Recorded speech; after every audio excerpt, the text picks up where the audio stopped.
welcome back to my new blog so आज चाहिँ finally म मुस्ताङ पुगेको छु मुस्ताङको जोमसोङ बजार है हेलो एभ्रीबडी जोमसोङ बजारदेखि चाहिँ हामी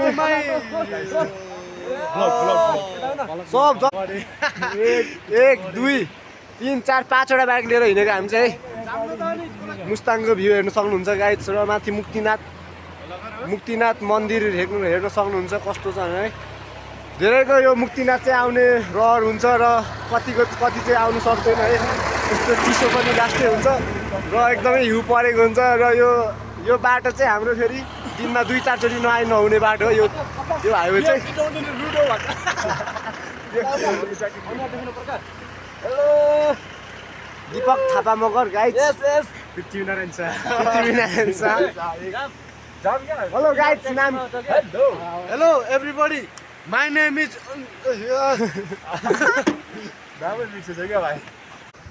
ओहो हेलो अब यो